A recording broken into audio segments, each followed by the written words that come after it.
Então, as folhas das plantas também foram ficando mais adaptadas para diminuir essas interferências negativas do ambiente, né? Para acontecer a fotossíntese da melhor maneira possível. Então, a forma é uma delas. Então, a planta, por exemplo, ó, tem planta que vai ter uma folha assim típica, né? Bonitinha, assim, ó. Mas tem planta, por exemplo, que a folha é isso daqui, ó. Então, olha só, a folha, por exemplo, de um pinheiro. Por que a folha do pinheiro é assim e não é assim? É porque o clima, né, onde ele se desenvolveu em sua maior parte do tempo, era um clima muito seco e frio. Então, se a folha for dessa maneira aqui, ele perde menos água comparado com uma folha assim. Olha o tamanho da superfície dessa daqui. Essa daqui ela vai perder água com muito mais facilidade do que uma folha assim, ó, que tem praticamente, se você cortar ela assim e ver, ela é circular, né? Cada folhinha dessa aqui é circular. E também em ambientes mais secos, mais áridos, semiáridos, as folhas foram ficando cada vez menor, porque menor superfície para perder a... Quando a gente vê aquele povo no deserto, eles não andam assim com a pele exposta, né? Porque começa a perder água por transpiração. Então tem que andar com camisa, com roupa, tudo cobrindo a pele para não perder a água. E as plantas dessas regiões também, ó, por exemplo, esse daqui é meu cacto aqui, ó. Então a folha do cacto, alguém sabe o que é a folha do cacto? São os espinhos. Então a folha foi diminuindo até que formou só um espinho, ó. Isso daqui, ó, essa parte verde é o caule. Então, o caule, ele foi desenvolvendo um caule para armazenar a água, porque é pouca água nessas regiões, então o que tem, ele tem que guardar.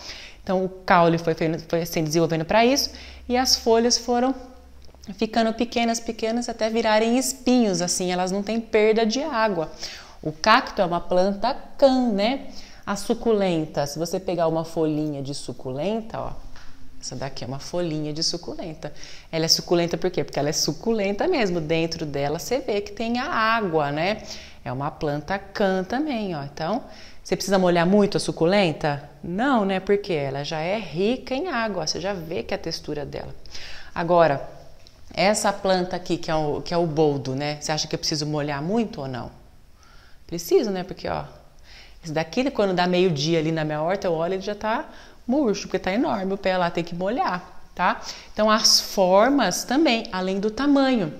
Então, o cacto não foi diminuindo o tamanho para diminuir a perda de água? Então, regiões mais secas, as plantas foram diminuindo o tamanho de folha.